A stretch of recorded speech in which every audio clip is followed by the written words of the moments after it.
नमस्कार सर्व विद्यार्थी विद्यार्थिनींचं प्रभू मॅथ्स चॅनलवर मनपूर्वक हार्दिक स्वागत, सहर्ष स्वागत विद्यार्थी मित्रांनो।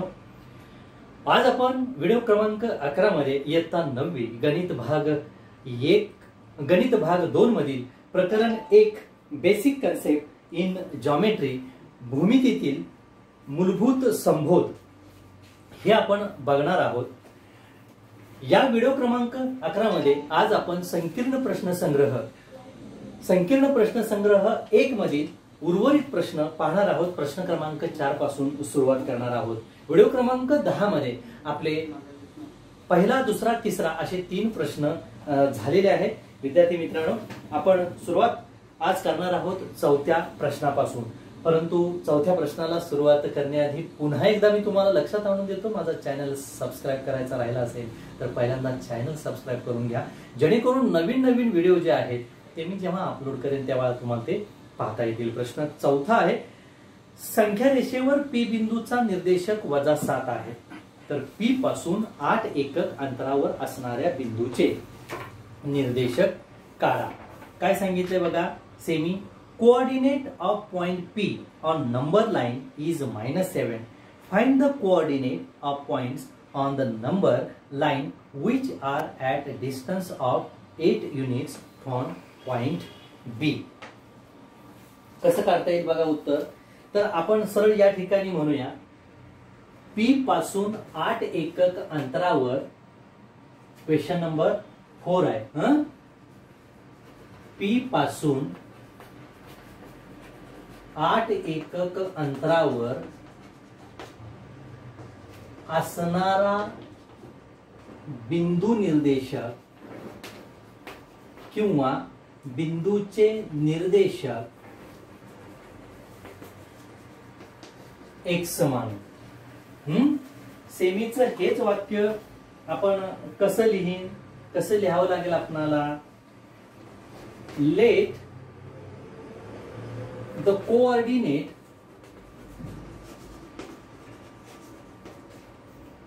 of point P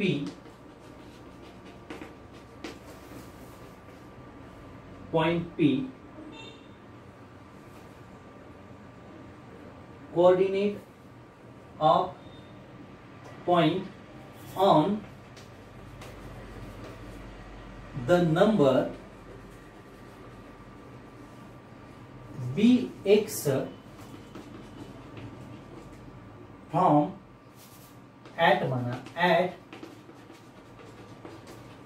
distance 8 unit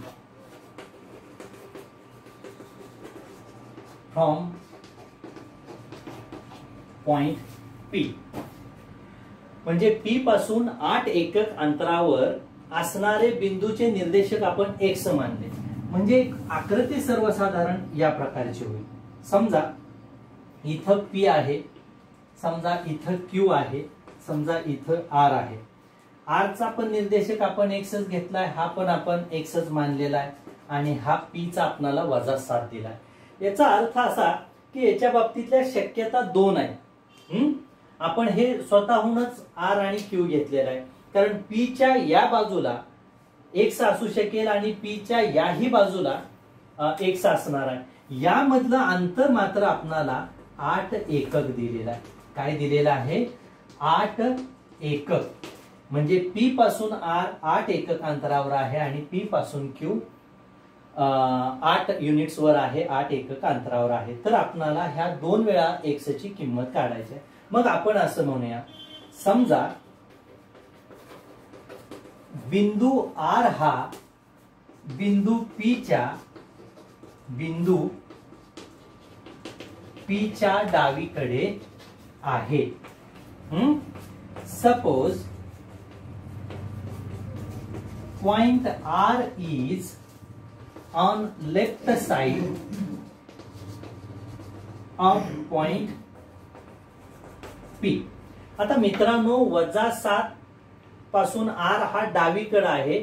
डावीकडे जसं जसं येईल तसं -7, -8, -9, -10 एक्झॅक्ट किती आहे माहित नाही आपणाला, पण हे अंक असेच पुढे जाणार आहेत। -7 पेक्षा पुढची संख्या येत असताना ती मोठी असणार आहे आणि ऋणच असणार आहे, कारण डावी बाजू आहे।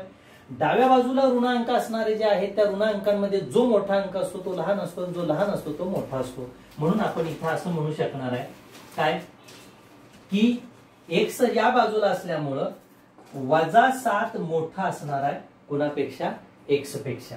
मग आपणाला या दोन्हीतलं अंतर काय दिलंय, 8 दिले. अंतर बरोबर मोठ्या संख्येतून लहान संख्या आपण वजा करतो. म्हणजे -x जर या बाजूला आलं तर -7 - 8 होईल. म्हणजे x = -15. म्हणजे x चा म्हणजे r चा निर्देशक, पहिला निर्देशक किती असेल अर्थात -15. पण मित्रांनो आता मी लिखाण करणार नाही. ह्या स्टार केलेल्या जागेवर तुम्ही काय लिहायचं, समजा बिंदू Q हा बिंदू P च्या उजवीकडे आहे. काय लिहायचं, बिंदू P हा बिंदू Q हा बिंदू P च्या उजवीकडे आहे. Suppose point Q is on right side of point P. म्हणून काय तयार होईल, आता या बाजूला असल्यामुळे आता मोठं कोण होईल, तर या बाजूच्या सगळ्या संख्या कशा असतात, होणाऱ्या धनच्या बाजूने जात असतात. म्हणून या संख्या मोठ्या असणार आहे. म्हणजे या दोन्हीतलं डिस्टन्स कसं असणार आहे, तर 8 unit is equal to larger coordinate -7 small coordinate. म्हणजे काय होईल, 8 is equal to minus plus, hence x is equal to 8 - 7, hence x is equal to 1. म्हणजेच आपणाला एका वाक्यात उत्तर लिहिताना तुम्ही लिहू शकाल. काय लिहिणार बघा, P पासून 8 एकक अंतरावर असणाऱ्या बिंदूचे निर्देशक किती असतील, -15 आणि 1. मित्रांनो याचा स्क्रीनशॉट काढा आणि हे उत्तर तुम्ही ऑफकोर्स काय करा, तुमच्या नोटबुक मध्ये लिहा. बघूया पुढचा प्रश्न. पुढचा प्रश्न काय दिलाय बघा, दिलेल्या माहितीनुसार खालील प्रश्नांची उत्तरे द्या. A' B' C distance AC is equal to 17, distance BC is equal to 6.5, then find distance AB. आता A' B' C सांगितलंय तुम्हाला, म्हणजे आपण काय करूया, distance AB plus distance BC is equal to distance AC is equal to distance AC. का बरं, तर आपणाला A' B' C सांगितलंय. म्हणजे A पासून B पर्यंतचं अंतर अधिक B पासून C पर्यंतचं अंतर इज इक्वल टू A पासून C पर्यंतचं अंतर. दिलेल्या किमती ठेवा. डिस्टन्स AC तुम्हाला दिलंय, किती दिलं आहे, 17 दिलंय. डिस्टन्स BC तुम्हाला दिलंय, किती दिलंय बघा, 6.5. तर तुम्हाला डिस्टन्स AB विचारलेला आहे. म्हणून distance AB is equal to 17 - 6.5. म्हणजे 17तून 6 गेले, 11 राहिले आणि वर 0.5 आहे. म्हणजे 5 राहील, 10.5. म्हणजे डिस्टन्स AP किती आलं, 5. बघा त्यातलाच दुसरा आकडा आपल्याला असा विचारलेला आहे. दुसरा आकडा काय विचारलाय बघा, इफ पॉइंट PQR. दुसरा प्रश्न आहे, if point PQR and distance PQ is equal to 3.4, distance QR is equal to 5.7, then find PR. मग इथं आपण असं म्हणायचं, distance PQ plus distance QR is equal to distance PR आणि सरळ किमती ठेवायच्या. काय सांगितलं बघा, डिस्टन्स PQ 3.4 अधिक distance QR 5.7 is equal to distance PR. Hence distance PR is equal to 7 आणि 4 11, 6 आणि 3 9, 9.1, 9.1. या पद्धतीत आपण अर्थात प्रश्न 5वा या ठिकाणी कव्हर केला. बघा मित्रांनो, स्क्रीनशॉट काढून उत्तर तुम्ही नोटबुक मध्ये लिहा. बघूया यानंतरचा प्रश्न क्रमांक 6. प्रश्न क्रमांक 6 काय सांगितलंय? Coordinate of point A and on number line is 1. What are the coordinate of point on number line which are at a distance of 7 units from A? बघा मित्रांनो, प्रश्न क्रमांक 6. संख्या रेषेवर ए बिंदूचा निर्देशक 1 आहे. ए पासून 7 एकक अंतरावरील बिंदूचे निर्देशक काढा. आता आपणाला कसं मगाशी मला वाटतं प्रश्न 4 आपण सोडवलाय ना, अगदी तसाच आहे.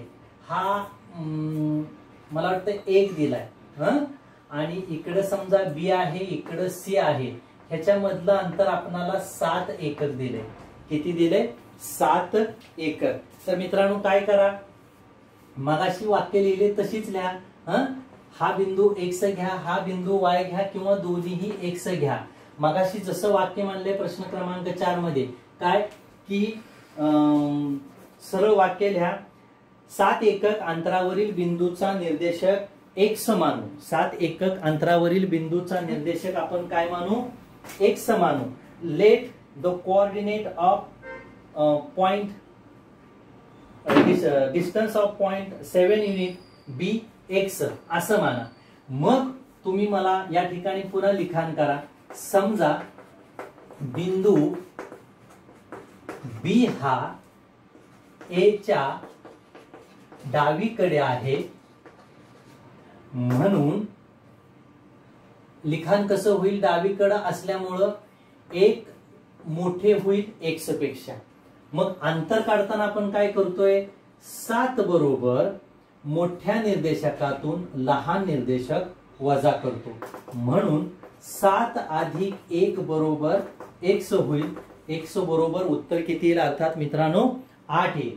उत्तर किती येईल? 8 येईल. आता यानंतर मात्र आपण उत्तर काढत असताना पुढचं उत्तर कसं काढणार आहे?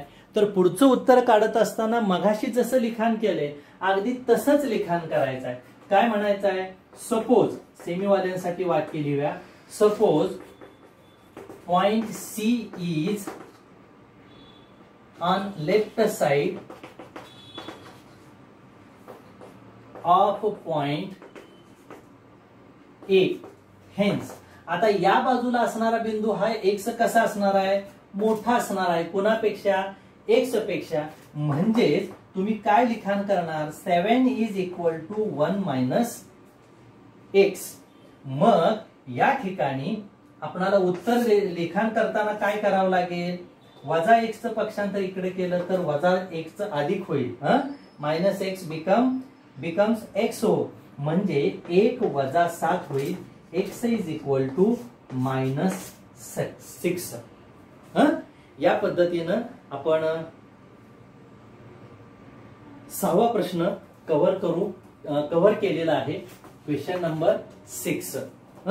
मित्रांनो, थोडस वर्डिंग मध्ये बदल झाला असेल तर अगदी जसंच्या तसं 4थ्या प्रमाणे 6वा आहे त्याप्रमाणे तुम्ही सोडवू शकता. आता 7वा प्रश्न जो आहे, 7वा प्रश्न जो आहे मित्रांनो, तो 7वा प्रश्न आपल्याला काय करायचा आहे? Write the following statement in coordinate. माफ करा, पुढील विधाने सशर्त रूपात लिहा. आणि यांचा प्रश्न सेमीचा प्रश्न आहे write the following statement in conditional form. मग मित्रांनो, समजा यातला पहिला प्रश्न आपण घेतला. काय? Every rhombus is square. Every rhombus is square. तर या ठिकाणी आपल्याला काय म्हणता येईल? If any quadrilateral is square then it is rhombus. Then it is rhombus. समजा 7वा प्रश्न आपण सेमीचाच कव्हर करूया. बघा मित्रांनो, सेमी मराठी मीडियमचे पुन्हा एकदम घेऊ आपण. आता यात दुसरा प्रश्न काय दिलाय? Angles in linear pair are supplementary. Angles in linear pair are supplementary. म्हणजे याचं उत्तर काय येईल? If the angles are in linear pair, if the angles are in a linear pair, then they are supplementary. Then they are supplementary. Third काय होईल बघा मित्रांनो, a triangle is a figure formed by 3 segments. काय सांगितलंय? A triangle is figure formed by 3 segments. म्हणजे हे उत्तर कसं होईल? If the figure is a triangle, काय होईल? If a figure is a triangle, then it's formed by 3 segments. Okay. आणि लास्ट काय होईल बघा, सशर्त म्हणजे जर तर. इफ मध्ये आपल्याला विधानं तयार करायचे आहेत. A number having only 2 divisors is called prime numbers. काय सांगितलंय? A number having only 2 divisor is called prime number. म्हणजे याचं उत्तर काय लिहिता येईल आपल्याला? If a number is having only 2 divisor, then it is called prime number. Okay. बघा 7वा प्रश्न मित्रांनो, जर तरच्या रूपात आपण लिहिलेला आहे. मराठी मीडियम साठी ही विधानं कशी होतील बघा. बघा, प्रत्येक समभुज चौकोन हा चौरस असतो. म्हणजे या ठिकाणी आपल्याला असं म्हणता येईल, जर एखादा चौकोन समभुज चौकोन असेल, जर एखादा चौकोन समभुज चौकोन असेल तर तो चौरस असतो. दुसरा प्रश्न आहे, रेषीय जोडीतील कोन परस्परांचे पूरक कोन असतात. जर 2 कोन रेषीय जोडीतील असतील, बघा काय म्हणता येईल, जर 2 कोन रेषीय जोडीतील असतील तर ते परस्परांचे पूरक कोन असतात. त्रिकोण ही 3 रेषाखंडांनी तयार झालेली आकृती आहे. त्रिकोण ही 3 रेषाखंडांनी तयार झालेली आकृती आहे. जर एखादी आकृती त्रिकोण असेल तर ती 3 रेषाखंडांनी तयार झालेली असते असं आपण म्हणू शकतो. चौथा प्रश्न, आता याला तुम्ही उत्तर जर कशी लिहायची वगैरे म्हणत असाल तर मग आपल्याला लक्षात येणार नाही. हे सरावानच आपल्याला लक्षात येणार आहे, कळणार आहे विद्यार्थ्यांनो. लास्टचा प्रश्न यातला, केवळ 2च विभाजक असलेल्या संख्येला मूळ संख्या म्हणतात. जर एखाद्या संख्येचे केवळ 2च विभाजक असतील, काय बघा, विभाजक, जर एखाद्या संख्येचे केवळ 2च विभाजक असतील तर त्या संख्येला मूळ संख्या असं म्हणतात. मला वाटतं लक्षात येत असेल. तुम्ही काळजीपूर्वक ऐका, पॉज करा आणि आहे ह्या प्रश्नांची उत्तर तुम्ही वहीमध्ये ऑफकोर्स लिहा. त्यानंतरचा पुढचा प्रश्न मित्रांनो आपण घेऊया. Question number 8. क्वेश्चन नंबर 8 काय आहे? क्वेश्चन नंबर 8 बघूया. क्वेश्चन नंबर 8 काय सांगितलंय? Question 8, write the converse of each of the following statements. मित्रांनो आपण असं करूया, हाही प्रश्न ओरलीच घेऊया, काय एवढं अवघड नाही आहे. If the sum of measures of angle in figure is 180 then the figure is triangle. Converse म्हणजे व्यत्यास, उलट सांगायचं आपणाला. आता उलट सांगायचं आहे. मला भूक लागली आहे, जेवायला द्या. मला जेवायला द्या, भूक लागलेली आहे. या अर्थानं उलट सुलट वाक्य घ्यायचे आहेत. बघा परत एकदा, if the sum of measures of angles in figure is 180 then the figure is triangle. ह्याचं उत्तर आपल्याला कसं लिहिता येईल? If the figure is a triangle, if the figure is a triangle then the sum of the measures of angles of triangle is 180. सरळ घेऊया प्रश्न. If the sum of the measures of 2 angles is 90 degree, then they are complement of each other. If 2 angles are complement, if 2 angles are complement of each other, then the sum of the measures of 2 angle is 90 degree.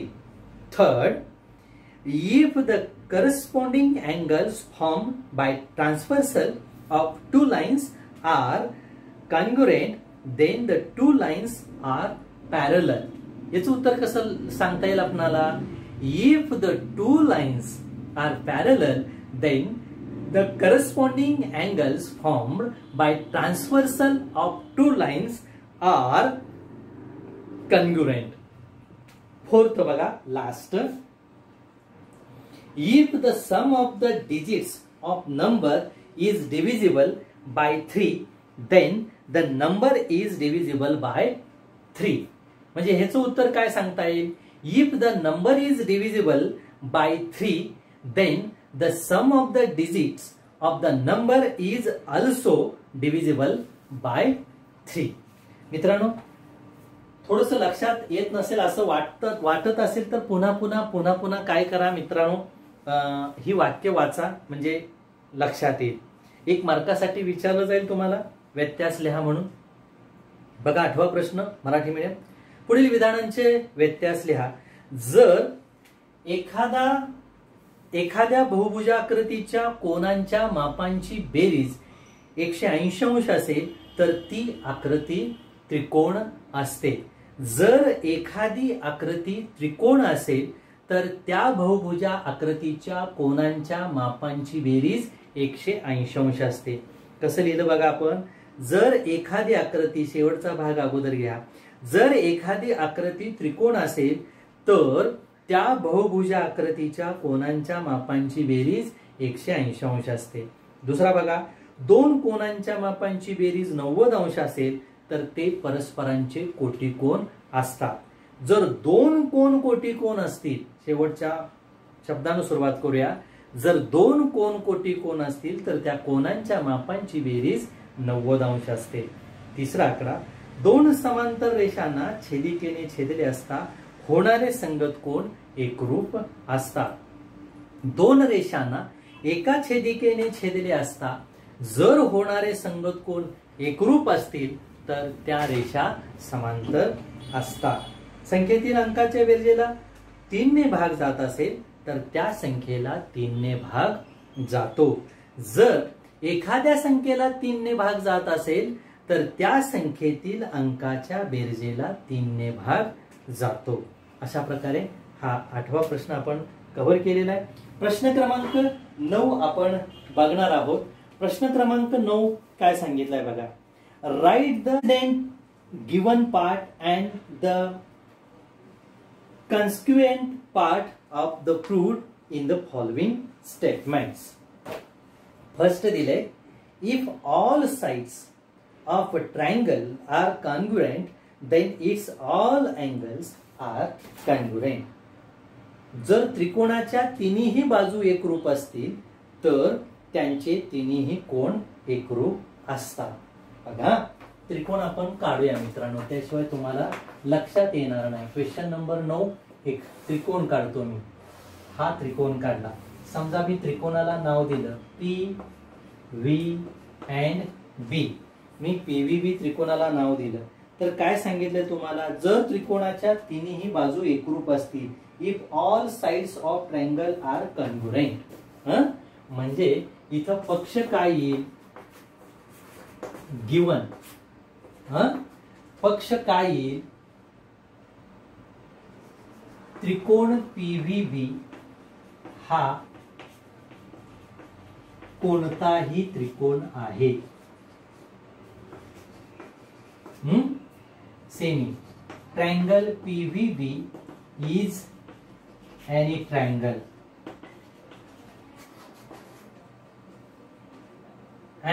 आणि seg PV congruent seg BV congruent seg PB. Marathi medium काय लिहायचं? आणि रेख PV एकरूप रेख BV एकरूप रेख PB. जी माहिती आपणाकडे तयार आहे, दिलेली आहे, त्याला आपण पक्ष म्हणणार आहोत. थोडक्यात परत मी या प्रकरणाची सुरुवात करताना पक्षसाध्य सिद्धता, गिवन प्रूव्ह अँड प्रूफ हे समजावून सांगत असताना वकील हा शब्द वापरलेला होता. तर वकिलांकडे असणारे सगळे सबूत आणि साक्षीदार म्हणजे पक्ष आहे आणि त्याला काय सिद्ध करायचं आहे, जो गुन्हा सिद्ध करायचा आहे त्याला आपण प्रूव्ह म्हणणार आहे, साध्य म्हणणार आहे. म्हणजे आपल्या विरुद्ध जी व्यक्ती आहे त्याला हरवायचं आहे ती आपल्यासाठी असणार आहे साध्य, ती आपल्यासाठी असणार आहे प्रूव्ह. ओके. जर हा त्रिकोण आहे आणि त्रिकोणाच्या तिन्ही बाजू एकरूप असतील तर आपल्याला काय सिद्ध करायचं आहे, तर तिन्ही कोण एकरूप असतात. तर तिन्ही कोण एकरूप असतात म्हणजे काय म्हणायचं, कोण PVB congruent angle VBP congruent angle BPV. साध्य काय येईल, कोण PVB एकरूप कोण VBP एकरूप कोण BPV. हा झाला फर्स्ट. परत काय सांगितलंय, समभुज चौकोनाचे कर्ण परस्परांना दुभागतात. मग या ठिकाणी एक समभुज चौकोन काढायचा. सेमीचा प्रश्न काय आहे बघा.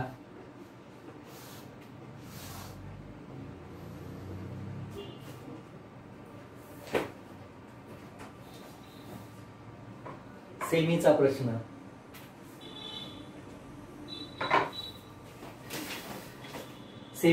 आहे, the diagonals of parallelogram bisect each other. समांतरभुज आहे मित्रांनो, मी समभुज वाचलं, समांतरभुज आहे म्हणजे ही आकृती अशी होणार आहे. हे परस्परांना दुभागतात म्हणून सांगितलंय. समजा आपण याला नाव देऊया BSNL आणि जिथे कर्ण छेदतात त्याला P नाव देऊया. आता हा प्रश्न मी तोंडी सांगणार बघा. चौकोन पक्ष गिवन मराठी मीडियम, चौकोन BSNL हा समांतरभुज चौकोन आहे. काय लिहायचं, चौकोन BSNL हा समांतरभुज चौकोन आहे. Quadrilateral BSNL is parallelogram. साध्य टू प्रूव्ह, काय to prove, diagonal BN and diagonal SL are bisect at point P. काय म्हणतोय मी, diagonal BN and diagonal SL are bisect at point P. कर्ण BN आणि कर्ण SL हे परस्परांना P बिंदूत दुभागतात. ओके. या पद्धतीने हा प्रश्न 9 आपला तयार झाला. हे जसं सांगितलंय तसंच हे तुम्ही लिखाणात आणा. बघूया क्वेश्चन नंबर 10. लास्टचा क्वेश्चन आहे. प्रकरण संपेल मित्रांनो, म्हणजे 11 व्हिडिओ मध्येच आपलं प्रकरण संपतंय. Question number 10. Draw the labeled figure showing information in each of the following statements and write the antecedent and the consequent. काय सांगितले बघा, खालील विधानांसाठी नामनिर्देशित आकृती काढा आणि त्यावरून पक्ष साध्य घ्या. म्हणजे अगदी आत्ताचा 9वा सारखाच प्रश्न आहे. काय दिलाय, two equilateral triangles are similar. दोन समभुज त्रिकोण समरूप असतात. मग आपण काय करूया, ह्याच्यातली पहिली आकृती कशी असेल, दोन समभुज त्रिकोण आपण काढूया. नामनिर्देशित आपल्याला आकृती काढायला सांगितली आहे, काढली. समभुज त्रिकोण, समजा याला नाव द्या ABC, याला नाव द्या PQR. आता काय आहे, हे दोन्ही त्रिकोण समभुज आहेत म्हणून आपण पक्ष गिवन मध्ये काय लिहिणार, triangle ABC and triangle PQR are equilateral triangle.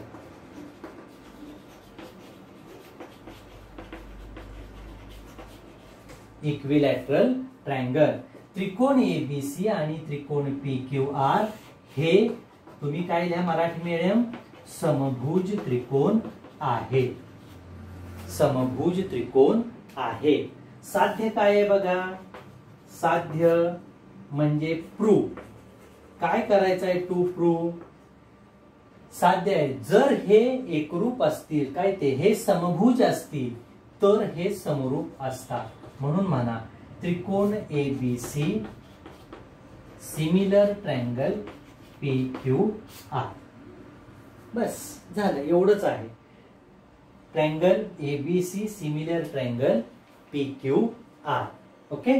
दुसरा काय सांगितलाय बघा, दुसरा, जर रेषीय जोडीतील कोण एकरूप असतील तर त्यापैकी प्रत्येक कोण काटकोन असतो. If angles in linear pair are congruent, then each of them is right angle. बघा, मग रेषीय जोडीतील आपण कोण होतील अशी आकृती काढूया आणि दोन्ही कोण एकरूप होतील अशी पण आकृती काढूया. याला आपण नाव देऊया. अर्थात बघा, नाव आपण देऊ RANI.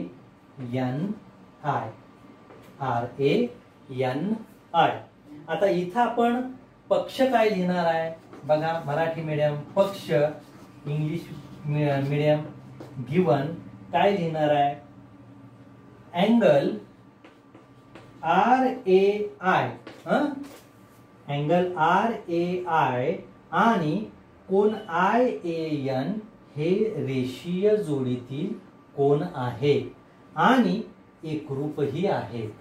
बघा, त्याने असं सांगितलंय रेषीय जोडीतील दोन कोण एकरूप असतील, म्हणजे रेषीय जोडीतले आहेत अजून एकरूप आहेत, असं असेल तर ते 90 अंशाचे असतात. कसं काय माहितीच आहे, रेषीय जोडीतील कोणांच्या मापांची बेरीज 180 अंश असते. म्हणून आपण 180 अंश बेरीज दाखवली, पण दोन्ही कोण एकरूपच आहेत म्हणून 90-90 आहे. म्हणून या ठिकाणी लिहूया RAI and angle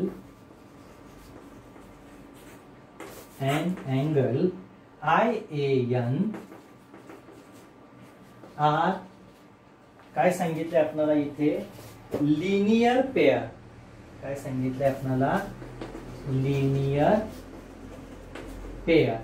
and angle RAI congruent angle IAN.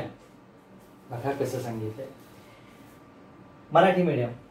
कोण RAI आणि कोण IAN हे रेषीय जोडीतील कोण आहेत आणि RAI एकरूप IAN. म्हणजे रेषीय जोडीत आहेत आणि एकरूप आहेत असं असेल तर आपल्याला टू प्रूव्ह करायचं आहे. काय करायचं आहे, साध्य काय आहे, measure angle RAI is equal to measure angle IAN is equal to 90 degree. बघा लक्षात येते का, थोडस वेगळं होत असेल, वेगळं वाटत असेल, थोडा अभ्यास करावा लागेल मित्रांनो. अभ्यास केल्याशिवाय तर लक्षात येणार नाही. नवं वाटत असेल, परंतु जसं जसं तुम्ही अभ्यास कराल तसं तसं तुम्हाला या गोष्टी लक्षात येतील. बघूया व्हिडिओचा तिसरा क्वेश्चन. यानंतर आपण या ठिकाणी प्रकरण संपवतोय, संपलेलं आहे प्रकरण. If the altitude drawn on two sides of triangle are congruent then those two sides are congruent. काय सांगितलंय, त्रिकोणाच्या दोन बाजूंवर काढलेले शिरोलंब जर एकरूप असतील तर त्या दोन बाजू एकरूप असतात. म्हणजे तिसरी आकृती आपली काय होणार आहे बघा, त्रिकोण आपण काढूया. एक त्रिकोणाला नाव द्या. त्रिकोणाला आपण नाव काय देऊया, समजा DON, डॉन. त्यानंतर एक लंब काढायचा आहे, दुसराही आपल्याला अल्टिट्यूड काढायचा आहे. याला नाव द्या अनुक्रमे A B आणि आपल्याला काय सांगितलंय बघा, जर हे अल्टिट्यूड कॉन्ग्रुएंट असतील तर या बाजू एकरूप असतील. मग आपण असं म्हणू शकतो, पक्ष गिवन काय, त्रिकोण DON मध्ये, त्रिकोण DON मध्ये AN आणि OB हे शूरलंब आहेत आणि एकरूप आहेत. बघा काय लिहायचं, त्रिकोण AON मध्ये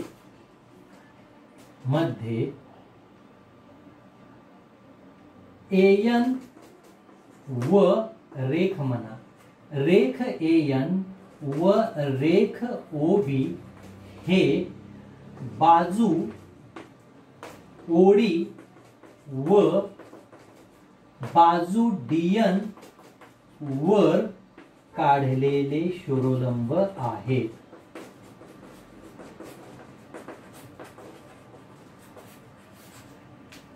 काढलेले शूरलंब आहेत. एवढं डिटेल लिहायचं नसलं तर डायरेक्ट तुम्ही म्हणू शकता, AON मध्ये NA लंब DO, OB लंब DN असंही लिहिलं तरी काय हरकत नाही.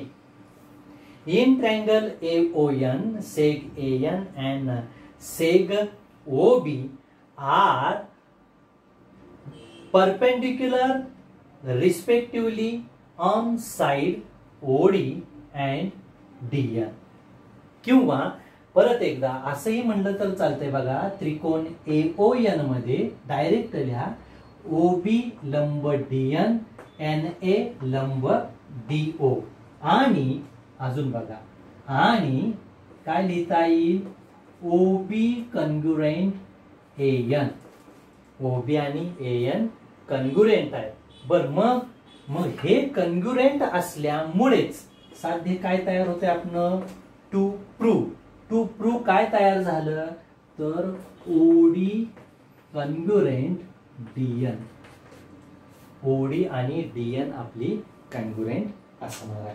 मित्रांनो, अशा प्रकारच्या सिद्धता आपणाला पुढच्या प्रकरणात सोडवायच्या आहेत. तदनंतर पुढील प्रकरण जे येणार आहे तिसरं, त्यात सगळ्या अशाच सिद्धता आहेत. फक्त तुमची तयारी होण्यासाठी हे पक्ष आणि साध्य हा प्रश्न दिलाय, स्टार केलेला प्रश्न आहे. थोडासा चॅलेंजिंग प्रश्न तुमच्यासाठी आहे. अभ्यास करणाऱ्या मुलांना सुद्धा हा चॅलेंजिंग प्रश्न असणार नाही.